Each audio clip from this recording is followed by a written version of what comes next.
Hi hello happy Onam. ഇന്ന് നമ്മൾക്കൊരു hair care video ചെയ്യാം. സോ ഞാൻ യൂഷ്വലി എൻ്റെ ഹെയർ എങ്ങനെയാണ് പാമ്പർ ചെയ്ത് കൊണ്ട് നടക്കുന്നതെന്നാണ് നിറയെ പേര് എന്നോട് ചോദിച്ചിട്ടുള്ള ഒരു കാര്യമാണ്. ഞാൻ ആരോടും പറഞ്ഞു കൊടുത്തിട്ടില്ല, ഇപ്പോൾ ഞാൻ വീഡിയോയിൽ പറയാണ്. ഫസ്റ്റ് നമ്മൾ നന്നായിട്ട് കോംബ് ചെയ്യണം. ഈ ഹെയർ കെയർ ചെയ്യുന്നതിന് മുന്നേ നന്നായിട്ട് കോംബ് ചെയ്യുമ്പോൾ കുറച്ച് നമ്മൾ റിലാക്സ് ആവും. അത് കഴിഞ്ഞിട്ട് നമ്മൾക്ക് എന്താ ചെയ്യേണ്ടതെന്ന് ഞാൻ പറഞ്ഞുതരാം. ഓക്കെ, വീഡിയോ ലാസ്റ്റ് വരെ കണ്ടാലേ ഞാൻ പറയുന്നത് മനസ്സിലാകത്തുള്ളൂ. എനിക്ക് നല്ല ലോങ് ഹെയർ ഉണ്ടായിരുന്നു, മുട്ട് വരെ. ഞാൻ കട്ട് ചെയ്തതാണ്. സോ ഒരു ഏജൊക്കെ ആകുമ്പോൾ നമുക്ക് ഷോർട്ട് ഹെയർ വേണമെന്ന് തോന്നുമല്ലോ. സോ നല്ല ഫ്ലഫി ആയിട്ട് ഉള്ളുള്ള പോലെ കിടക്കാനായിട്ട് റീസെൻ്റായിട്ട് ഞാൻ യൂസ് ചെയ്യുന്ന ഒരു പ്രോട്ടീൻ കെയറാണിത്. Himalaya protein hair care protein. എല്ലാവർക്കും അഫോർഡബിൾ ആയിട്ടുള്ള ഒരു പ്രോഡക്റ്റാണ് ഇത്. പ്രൊമോഷണൽ പ്രോഡക്റ്റ് വീഡിയോ ഒന്നും അല്ല കേട്ടോ, ഞാനായിട്ട് ചെയ്യുന്നതാണ്. സോ എന്ത് ചെയ്യണമെന്ന് വെച്ചാൽ നമുക്ക് വേണ്ടത്ര എമൗണ്ട് എടുത്തിട്ട് നമ്മുടെ ഹെയർ ഫുൾ അപ്ലൈ ചെയ്യുക എന്നുള്ളതാണ്. Throughout the hair root to tip വരേക്കും അപ്ലൈ ചെയ്ത് കൊടുക്കണം. കുറച്ച് വോളിയം അനുസരിച്ച് കുറച്ച് സമയം എടുക്കും. എനിക്ക് കുറച്ച് തിക്കായതുകൊണ്ട് എനിക്ക് കുറച്ച് സമയം എടുക്കും.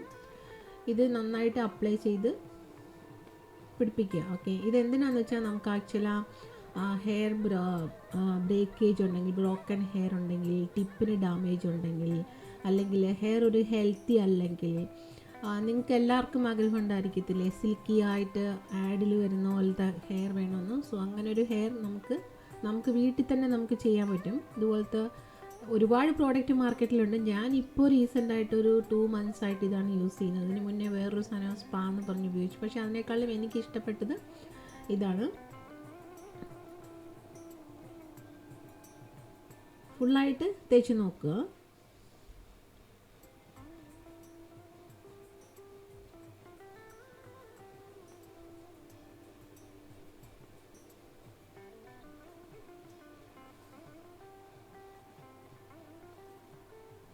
തേച്ച് നോക്കുക, നല്ല തേക്കണം എന്നാണ് കേട്ടോ. എൻ്റെ ലാംഗ്വേജ് ചില സമയത്ത് വേർഡ്സ് മാറിപ്പോവും.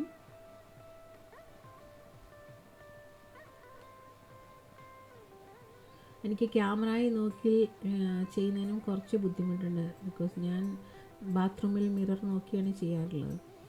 സോ ഇപ്പോഴത്തെ കണ്ടില്ല, ഞാനിങ്ങനെ വെട്ടിയിട്ടിരിക്കുന്നതുകൊണ്ടാണ് ഒരു സൈഡിൽ വോളിയമായിട്ടും ഒരു സൈഡിൽ കുറച്ച് അങ്ങനെ കാണുന്നത്. അത് എനിക്ക് സൈഡ് പാർട്ടീഷനാണ് കുറച്ചുകൂടി ഇഷ്ടം. സെൻട്രൽ പാർട്ടീഷനും എടുക്കും കേട്ടോ.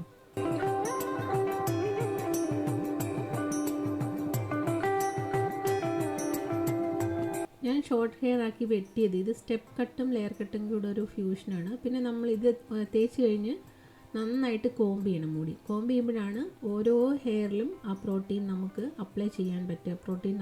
ഓരോ ഹെയറിനും ആ പ്രോട്ടീൻ കിട്ടുക. ആക്ച്വലി ഹെയർ ഡെഡ് സെല്ലാണ് ഓഫീസിലി, പക്ഷേ അതിനെ ഒന്ന് സ്മൂത്തായിട്ട് വെക്കാനും ചെട പിടിക്കാതെ വെക്കാനും, പിന്നെ നല്ല സിൽക്കി ആയിട്ട് വേവി ആയിട്ട് ഇങ്ങനെ കിടക്കാനും, കാറ്റത്ത് പറക്കുമ്പോൾ ഒരു ഭംഗി ഉണ്ടാകാനും ഒക്കെ ഇതിങ്ങനെ തേച്ചിട്ട് ഞാൻ പറഞ്ഞുതരാം അടുത്ത സ്റ്റെപ്പ് എന്താണെന്ന്. ഇങ്ങനെ തേക്കുന്നത് കൊണ്ട് നന്നാണ്. ഇത് തേച്ചൊരു ഏകദേശം ഓൾമോസ്റ്റ് 1 hour to 45 minutes നമ്മൾ ഇരിക്കണം. അപ്പോഴാണ് അതിൻ്റെ ശരിക്കുള്ള എഫക്റ്റ് നമുക്ക് കിട്ടുക. എന്നിട്ട് ഞാൻ കഴുകുന്നത് മീര എന്ന് പറഞ്ഞൊരു ഹെർബൽ പൗഡർ കൊണ്ടാണ്. സിഗാക്കായി ആണ് ഇത് ആക്ച്വലി.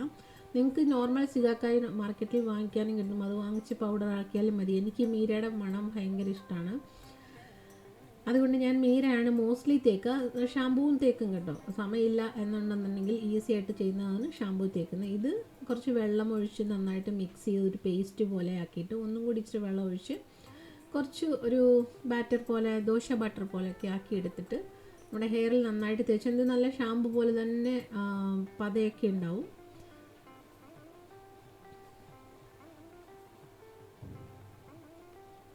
ഇങ്ങനെ ആക്കിയിട്ട് ഹെയറിൽ തേച്ച് നന്നായിട്ട് വാഷ് ചെയ്യണം.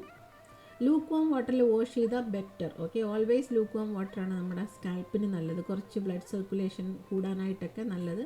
അത് കഴിഞ്ഞ് മറക്കാതെ കണ്ടീഷണർ തേക്കണം. എന്തെങ്കിലും കണ്ടീഷണർ തേച്ചാൽ മതി. ഞാൻ ഇപ്പോഴത്തേക്ക് കുറച്ച് നാളായിട്ട് ഇതാണ് ഉപയോഗിക്കുന്നത്.